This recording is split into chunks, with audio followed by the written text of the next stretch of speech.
नमस्कार, मैं आनंद कुमार। बिहार विधानसभा चुनाव का परिणाम आज तय हो गया है कि कहीं ना कहीं बिहार में फिर से एनडीए की सरकार बनने जा रही है। जेडीयू वालों ने जो ये नारा दिया था कि 25 से 30 फिर से नीतीश, वह कहीं ना कहीं नारा जो है वो सच होता हुआ दिखाई दे रहा है। बिहार में एक बार फिर से नीतीश कुमार की सत्ता में वापसी हो रही है। मगर तमाम जो लोग नीतीश कुमार को लेकर के दावे कर रहे थे विपक्ष में, चाहे वह प्रशांत किशोर हो, चाहे वह तेजस्वी यादव हो, चाहे वह और भी अन्य पार्टी के नेता हों, उन तमाम लोगों का दावा झूठा होता हुआ दिखाई दे रहा है। 25 से 30 फिर से नीतीश कुमार की सरकार बिहार में बनने जा रही है।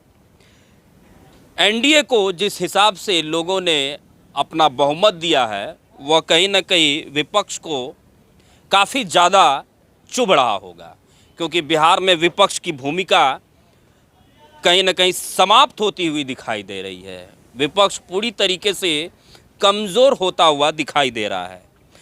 तो कटिहार ज़िले के भीतर 7 विधानसभा सीट आता है और इस वक्त हम कटिहार के 7 विधानसभा सीटों का अपडेट आपके सामने रखने वाले हैं।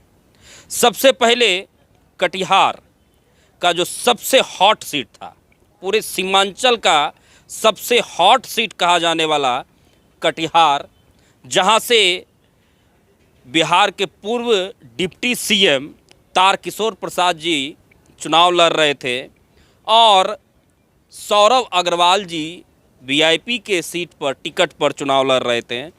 इन दोनों के बीच टक्कर देखी जा रही है। 25 राउंड में यहाँ का वोटों का गिनती होना है, जिसमें से 8 राउंडों की गिनती हो चुकी है और तारकेश्वर प्रसाद जी अभी आगे चल रहे हैं। सौरभ अग्रवाल जी उनसे पीछे हैं, 636 वोट से पीछे चल रहे हैं। 30,000 वोटों की गिनती लमसम 30,000 वोट से जो है वो तारकेश्वर प्रसाद जी, 30,673 वोट तारकेश्वर प्रसाद को है और 30,037 वोट सौरभ अग्रवाल जी को है। तो दूसरे नंबर पर सौरभ अग्रवाल जी है। बलरामपुर विधानसभा सीट, जहां से महबूब आलम साहब की यह परंपरागत सीट रही थी, बलरामपुर विधानसभा सीट पर महबूब आलम तीसरे पायदान पर खड़े हो गए हैं। दूसरे पायदान पर मोहम्मद अली हसन, जो कि AIMIM की पार्टी से टिकट लेकर बलरामपुर विधानसभा से चुनाव लड़ रहे थे, वह दूसरे पायदान पर थे। और इस वक्त 1 नंबर पर जो है वो संगीता देवी चल रही हैं, जो कि LJP की टिकट को लेकर के बलरामपुर विधानसभा से चुनाव लड़ रही थी। वहीं यदि अगर हम बात करें कोढ़ा विधानसभा की, तो कोढ़ा से कविता देवी आगे चल रही हैं। दूसरे पायदान पर पूनम कुमारी हैं, जो इस वक्त दूसरे पायदान पर चल रही हैं। अगर हम बात करें प्राणपुर विधानसभा की, तो निशा सिंह वहां से आगे चल रही हैं और इशरत परवीन उनसे तकरीबन 12,768 वोट से पीछे चल रही हैं।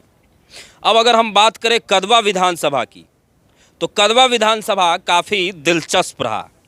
कदवा विधानसभा से दुलाल चंद गोस्वामी 19,412 वोट से आगे चल रहे हैं और कांग्रेस के कद्दावर नेता डॉक्टर शकील अहमद खान साहब 19,412 वोट से पीछे चल रहे हैं। हमारे साथ बीजेपी के नेता अशोक मेहता जी हैं, जो कदवा विधानसभा से निर्दलीय भी चुनाव लड़ चुके हैं और इस बार इन्होंने अपना समर्थन जो है वो दुलाल गोस्वामी को दिया। भरपूर समर्थन मिला दुलाल गोस्वामी को। कैसा माहौल लग रहा है कदवा का इस बार? कदवा का माहौल तो इस बार एक तरफा माहौल है।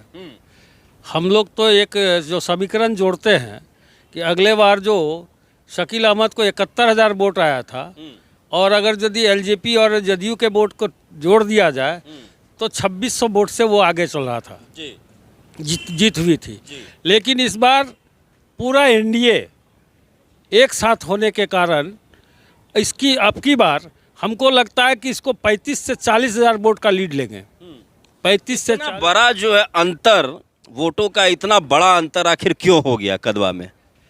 देखिए, कई एक मुद्दा है। एक तो अच्छी सरकार की अच्छी नीतियाँ। अब वोट देते देते जनता इतनी परिपक्व हो चुकी है कि वो अपने अधिकार के बारे में जानता है और उस अधिकार के तहत वो चाहते हैं हम एक ऐसी सरकार बनाए जो हमारी चिंता करे। यही कारण है इस बार सबों ने मिलकर एकजुटता दिखाई और एकजुट होकर एनडीए के पक्ष में वोट किया, और जिसका जो है परिणाम आपको 2-4 घंटे के बाद मिलने वाला है। ये जो अब तक में जो वोटों का जो रुझान आ रहा है, ये जो अब तक वोटों का जो समीकरण सामने निकल करके आ रहा है, आप लोगों ने ये उम्मीद लगाया था क्या? देखिए, कदवा के बारे में तो हम लोग को पहले से उम्मीद था, लेकिन एनडीए की इतनी बड़ी बहुमत मिलेगी इसका अनुमान नहीं था कि विपक्ष का सुपड़ा साफ हो जाएगा। ये थोड़ा सा पच नहीं रहा था, चिंताजनक है। मतलब विपक्ष थोड़ा मजबूत होना चाहिए आप। हमारे ख्याल से तो विपक्ष थोड़ा मजबूत होना चाहिए ताकि सत्ता पक्ष के ऊपर भी कुछ अंकुश लगाया जा सके। तेजस्वी यादव सीएम बनने के रेस में आगे चल रहे थे, खुद को बिहार का अगला मुख्यमंत्री बता रहे थे, लेकिन जनता ने तेजस्वी यादव को ही नकार दिया। तेजस्वी यादव तो खुद चुनाव हार रहे हैं, इससे बड़ी बात क्या हो सकती है। लेकिन ऐसा नहीं करना चाहिए वहाँ के जनता को। चलिए, जनता है, जनता ने अपनी चाबी घुमा दी है और मुख्यमंत्री वाली कुर्सी पर कोई भी नेता विराजमान हो, वह उसकी चाबी जो है वो जनता के हाथों में है। तो दुलाल चंद गोस्वामी इस वक्त 19,412 वोट से आगे चल रहे हैं कदवा विधानसभा की यदि हम बात करें। और वहीं यदि अगर हम बात करें डॉक्टर शकील अहमद खान साहब की, तो डॉक्टर शकील अहमद खान साहब जो है काफ़ी वोटों से पीछे चल रहे हैं। और यदि हम कटिहार की बात करें तो कटिहार से तारकिशोर प्रसाद जो है 11 राउंड की वोटिंग जो है वो संपन्न हो गई है और 5,140 वोट से आगे चल रहे हैं। कटिहार विधानसभा चुनाव काफ़ी धनबल का खेल हुआ कटिहार विधानसभा चुनाव में, लेकिन अंततः बीजेपी के तमाम जो समर्थक हैं उन्होंने अपना वोट तारकेश्वर प्रसाद के फेवर में किया है और जिसका परिणाम अब तक सामने निकल करके आ रहा है। तो बिहार के विधानसभा चुनाव को लेकर के आपकी क्या प्रतिक्रिया है? अपनी प्रतिक्रिया कमेंट बॉक्स के ज़रिए हम तक ज़रूर रखिएगा। बिहार विधानसभा चुनाव को लेकर जो भी अपडेट है वह लगातार हम आपके समक्ष रखने की कोशिश करते रहेंगे। बहुत बहुत धन्यवाद।